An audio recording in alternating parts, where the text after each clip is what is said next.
तू न मिलबू करे जा, तू न मिलबू करे जा, मर जाई जहर से।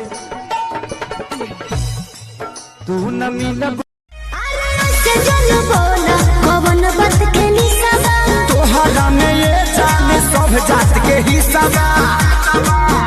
खाली देखे के देख छुए कोई देना कोई देना माना एक इल्जाम है ये, प्यार है ये, बदनाम है ये।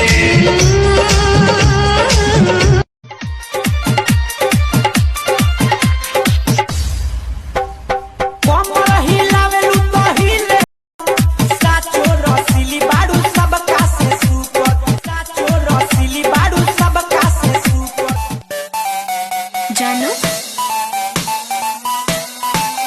जानू आज रात का सीन बना ले, जानू सीन बना ले, जानू सीन बना ले। बनके हमरा जिंदगी, बनके हमरा जिंदगी में आइलो जोर बड़ा, सावर न गोर बड़ा। जान कर भी अनजाना बन गया तू दीवाना, जख्म जिंदगी भर का दे गया तू यारा। ओ सच्ची मोहब्बत मेरी तू ना जाना, मेरी हर नस नस में तू ही था समाया, फिर क्यों रुलाया मुझे फिर। पता नहीं था प्यार में इतना मीठा दर्द होता है, उनको लेके कभी कभी दिल बच्चा बन के रोता है। उस नजर की तरफ मत देखो जो तुम्हें देखने से इनकार करती है दुनिया की महफिल में। हाँ, दुनिया की महफिल में उस नजर को देखो, दुनिया की महफिल में उस नजर को देखो जो मुस्कुराकर तुम्हारा इंतजार करती है।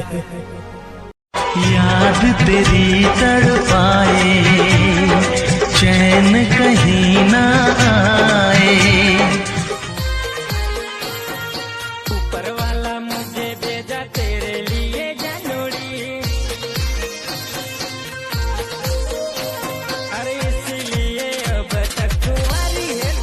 औरत कहीं भुकनी कोई गोसो मारे भोला, कबे पौनी ऐसन दुल्हा दिलदार भोला, बनल रहे सही से मुरा किनारे तरैया उतलैया दे दी प्यार के गवाही, तोहरा के केहू